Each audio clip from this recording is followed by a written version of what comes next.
All right, so welcome everyone. This is Rahul this side. I'm from GRE King and I'm 340 out of GRE. Today we're going to spend some time and look at the 15 most repeated words in GRE. So when I say the most repeated words, your agenda is to learn as much as possible in these words and focus on the root words as well.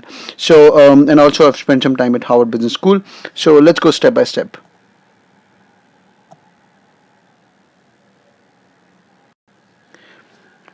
All right. So the first word for the day is Epi Fenny. So it means a moment of sudden revelation. This goes back to the time where the 12 days after the Christmas, three wise men visit infant Jesus, and they had a moment of sudden revelation. It's nice when whenever you reach such a place as it's shown something like here, pretty good mountains and decent, and then just close your eyes and say, "Hey, I'm having an epiphany," or a moment of sudden revelation. And sometimes you say, "Hey, you know what? I belong to this place." We're going to come to the same word again in a while, and before that, I'm picking up the next one. Okay. This is one of my favorites, supine. Supine means lying face upwards. It's a pretty decent way to remember this word. If I cut the U out of it and we just look at the word spine, spine means your backbone spine, lying on the back facing upwards. So it also means having no resistance. Or you can also think about, as I said, if you remove the word U, it means spine. So laying your spine straight up is the word of the day. Luminescence. Luminescence is a word which means light produced by chemical or electric or physiological means. It is. It does not mean that from a light which is light which is not coming from a source which is not being heated. So it's mainly on the fluorescence. So all the beautiful colors like the fluorescence green, etc., is called as luminescence. Also, there's something called as honey fungus. Honey fungus. So it produces a ghostly greenish luminescence. So you can also talk about the glowworms here. So they produce luminescence. Lumen, as you know, lumen is derived from the light. So all the words which start with luminosity, etc., are related to the same.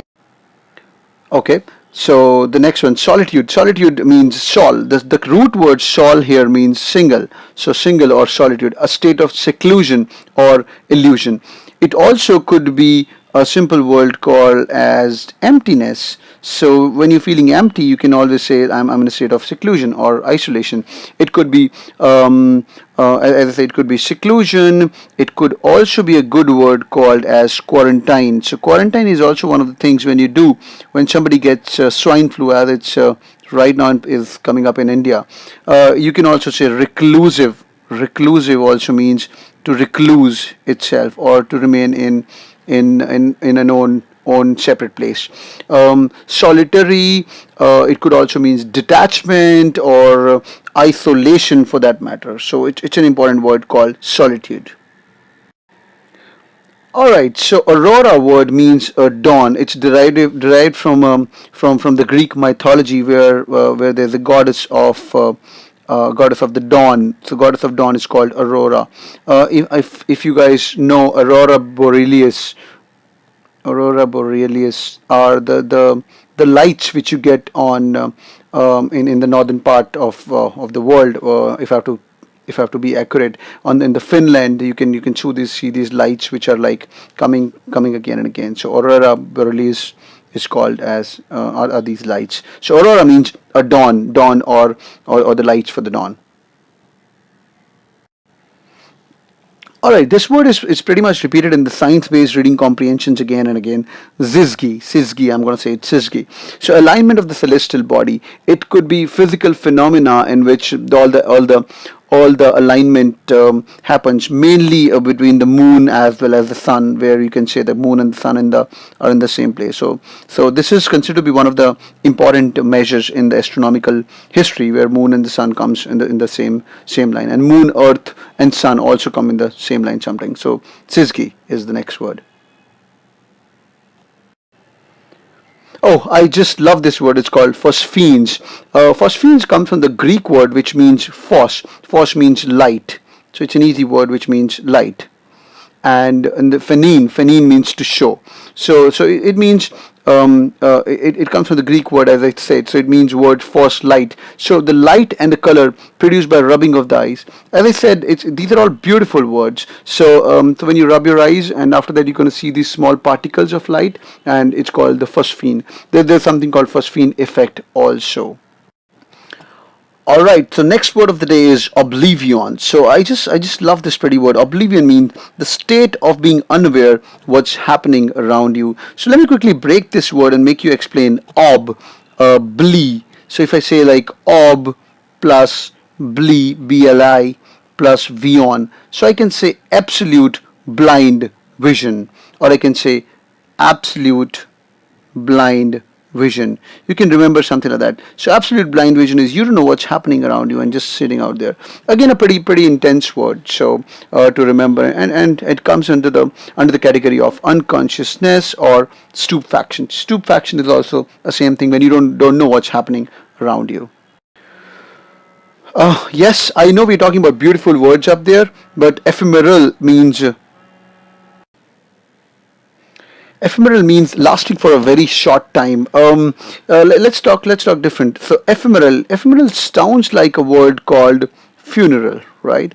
So if I type it as e funeral means electric funeral, which is like quick. If you make a person sit on a chair and like press electric shock for that, which is done in the American countries mostly, it becomes e-funeral. So ephemeral means short-lived, or I can also say which means a fleeting. So fleeting, momentary. So anything which is living for a short time. You can also say ephemeral love, ephemeral relationship, which means for a short time. I just love this word. All right, again a beautiful one, incandescence. So the light produced by high temperatures. So the light produced by candles. People who are from southern part of the country, when you enter into a temple at about 7 p.m. or 8 p.m., you're going to see the light emitting from the candles and those diyas. If I have to use some Hindi here, so it also means.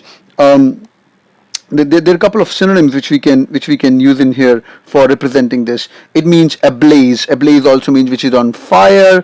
It also means a fury or conflagration. Conflagration also means burning. One of the very important words for GRE and one of the most repeated one is conflagration.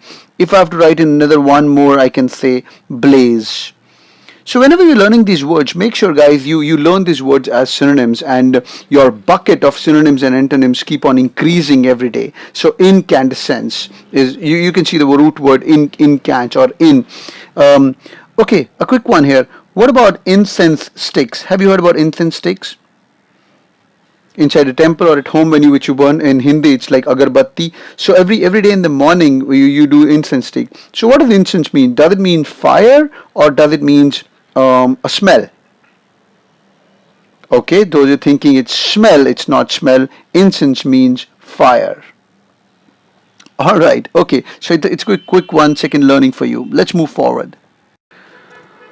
Okay, a quiver or quivering or traveling. So this is slightly naughty word, which means a quivering or which is like you can say her face were a quiver with pleasure. So when the first time lovers or people who are in 1920s, when you have a first touch or somebody touches cheek, etc., etc., without going much into the details, but the sense of the trembling because of those passionate moments is called as a quivering or a quiver. It could be trembling or it could be a quivering.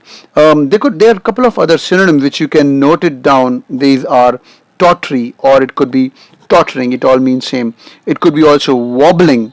So wobbling effect, as you know, it's wobble is a slightly different word, but wobbling is also similar. You can also say wobbling of a bridge whenever you're walking on a bridge, or you can also say trembling, trembly. So trembling also means a similar thing. Trembling, or tremulous. It also means the first time touch and when you're having those shivers in the body. Derived from the word tremor, you must have heard about tremors. So tremors are the huge disruptions which happens in in the mountains, etc. So a slightly easy word for that is a quiver, and on slight on lesser degree of mellifluous. So whenever I write this word, I remember my friend. So my friend's name is Melissa. Melissa means honeybee. It's a Russian word derived from the word mel, which means sweet. So mellifluous sound means any sound that is sweet and smooth or pleasing to word. Remember, we're doing the nice and beautiful word. Dulcet, if you see in the above synonyms, it makes this word more important. So dulcet is not an antonym, it's a synonym. So dulcet word, mostly people get confused, like dulcet sounds like a harsh word or a dull noise. It's not. Euphonic, in the English language, EU means good. EU means good. So euphonic also means something nice. And they're typical two my favorite words. These are called as caliphony and cacophony. So caliphony and cacophony. Again, one of the most important words. Cali in the English language means nice. So phony means sound. So a nice sound is called caliphony, which is similar to mellifluous. Cacophony, for the sake of it, cacophony means a harsh or a bad voice. So it could be an opposite of mellifluous. So I'm going to be nailing it right now. Okay, great. So if I have to park it a little more here, and I can keep going discussing about Cali and Caco a little more. So calligraphy would be what? Calligraphy would be beautiful handwriting. Graphy means beautiful handwriting. And what about cacography? Cacography would be harsh or bad handwriting. So I'm sure you're looking at my handwriting, and you're gonna say it's cacography. All right, moving forward.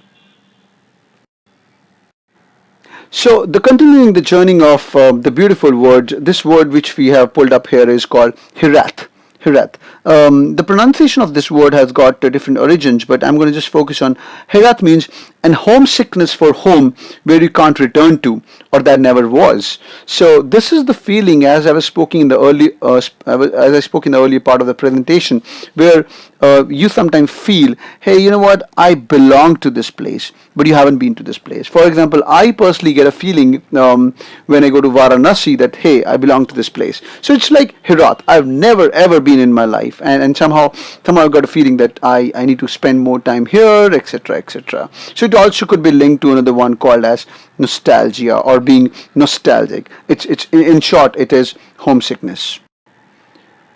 Okay, somnambulist. Remind me for during my Calvin Hobbes day. People who know Calvin Hobbes is a comic character. So somnambulist is a sleepwalker. So there are people whom I know, like people who just get up in the night and they stop walking, and most of the people walk towards the fridge or the refrigeration.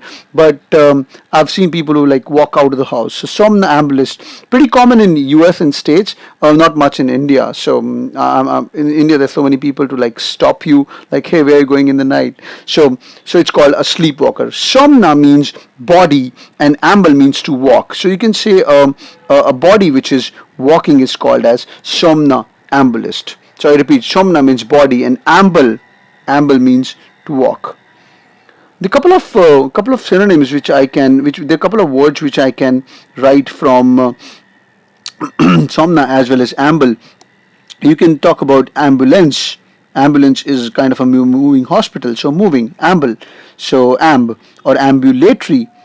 Ambulatory means the oscillations of a pendulum could be ambulatory or moving.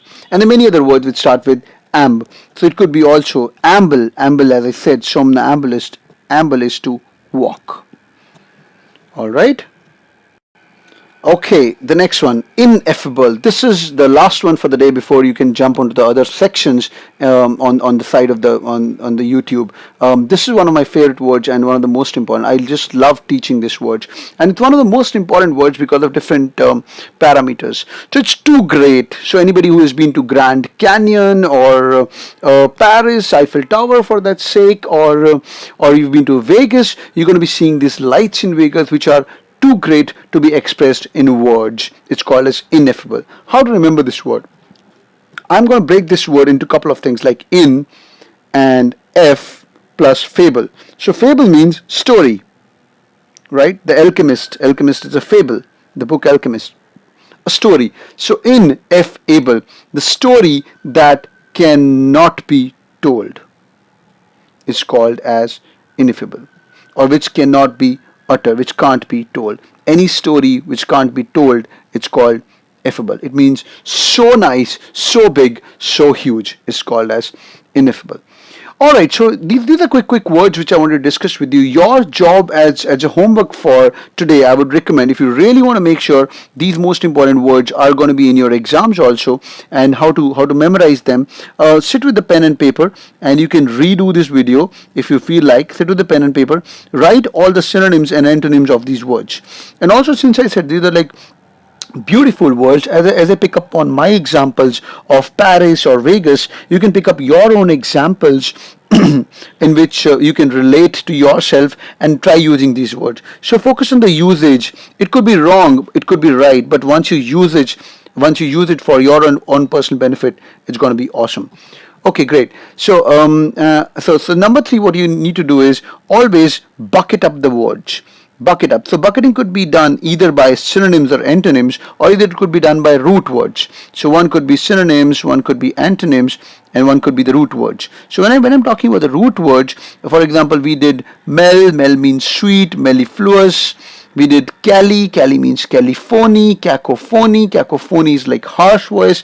Cali is like good voice. So you can bucket and keep repeating. Keep repeating these words, keep explaining these words to your friends before I jump onto the next section. Alright, so this is a couple of our students who have got 320 in GRE. A couple of them are in University of California, Cali School of Business, Syracuse, Carnegie Mellon, one of the best universities to study, Texas, Dallas, Texas in Houston, and these are a couple of people who go to Germany. Now, a lot of students are going to European countries. I would recommend you to look out for those.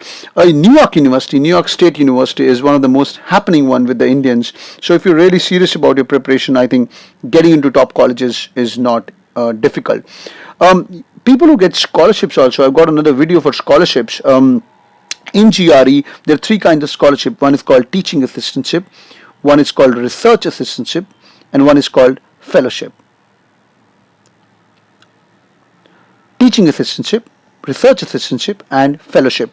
Most of the people of the Indian context don't know that American universities are giving teaching assistantship as well as RA, as well as TA, or as well as fellowship. So teaching assistantship means you're going to be assigned a professor, and you're going to be working for a professor, checking some notes, etc. RA is a research assistantship. You're going to be working with the professor. So in short, the guy who's got more money or is doing more research, connecting to that guy in US universities would be good. Don't get to the hand of consultants before you do your own good job. Fellowship is in which your profile is so awesome that universities in US, Canada, Europe, these guys want you more than you want themselves. So fellowship, you can build upon your profile in a period of 6 to 8 months. So you can ping me on my profile also. In fact, I got a page called Rahul Cat King. So you can just go to that page and you can drop a message for me if you're really interested in scholarship. Trust me, guys. If you got a good GRE score about 340. You can fully fund your scholarship, fund your education abroad, whether it's a 1-year course or a 2 years course. In short, your expense could be zero, and I mean it. I'm not lying. All right, moving forward. Okay, so quick summary of all these words which are brought up in front of your screen. So vocabulary is about repeating again and again. Epi Fenny. So Epi Fenny means a sudden revelation in which you see something nice and you say, hey, this is so pretty, so beautiful, but it's a sudden revelation. So when you see something pretty, you're going to say, hey, this is not so nice. Supine, if you remember, we removed the U and I said spine. Spine means your spine is like straight and your face is lying upwards. And the next one for the day is luminescence. Luminescence means something related to lumens or light produced by chemical or electric factors. It's not by the heat. It's called as luminous. Solitude means single. So anything which is single, it's called as solitude, derived from the word sol. So, and the next one for the day is Aurora. Aurora is light. Aurora means the goddess of the dawn. It's a Greek word. And then we moved on to Sizgi. Sizgi is the word in which the earth, the moon, etc. they align themselves in the same position. Phosphenes, the light and the colors produced by rubbing your eyes. A pretty decent, good word. Oblivion. You say something, you're in such a place in which you're not aware of what's happening around you. It's called you're an oblivion. Ephemeral, as I said, funeral. Funeral means a quick, short death. It doesn't mean it should be used only always for death, but ephemeral means a quick or lasting for a short time. Incandescence. I gave you an example of the South Indian temples in which the light is emitting so beautifully. It's mainly related to the high temperature, and we spoke about incense sticks. Incense sticks does not only mean it doesn't mean the smell or the fragrance stick. It means the fire sticks. A quiver is also one of my favorite words. A quivering or trembling sensation when your lover or someone touches you for the first time or the second time, and you get that sensation in your body. Mellifluous, derived from the word mel, which means sweet. Mellifluous, melody, all means sweet sounding. Hirat, difficult to pronounce, but Hirat is again a very important word, which means nostalgia. You go to a place and you say, hey, you know what, I've been here before, or this place is calling me. It could be a place, or homesickness for a home you can't return to, or that was never there, but you've come here for the first time. Somnambulance is a pretty decent word, which means a sleepwalker. When you walk in the night, it's called as somnambulance. Ineffable. Fable means story. Ineffable means a story which cannot be told. Is called as ineffable. Alright, sounds good. You can take a screenshot of this image, I would recommend, and then you can reread it once again when you are done. Okay, sweet. So this is the end of the presentation. There are a couple of other videos. So you can catch me on Facebook, GRE Dream Team. This is our pretty good and active Facebook group. There are about 6,000 odd members, and every day we're getting about 200 to 300 members increasing. The best thing is you can meet guys who are actually doing MS abroad. You can speak to the universities. We're going to be having university special sessions. If you're going to go to Cincinnati, Harvard, Stanford, Yale, you can do that. Also, I've launched a course called How to Crack GRE in 3 months with the money back guarantee and with your target score. So people who are not able to get more than 300, we are planning to refund their money back. You can speak to me directly. In fact, you can WhatsApp me, guys. You can WhatsApp or call on directly on this number. People who are in Mumbai or Pune, my recommendation is to call up on this number and fix up an appointment one-on-one with me. And any questions you got, we can speak about that. So this course is also available on greking.com. You can go through this and stay glued. I would recommend to catch me up on my Facebook profile, Rahul Cat King, or GRE Dream Team. Hope you enjoyed today's session. If yes, you can just hit on a like. That's what I got. And thank you so much, guys. All the best for your GRE. I hope you really crack, and we should see you abroad in one of the best universities in US. All the best. Take care.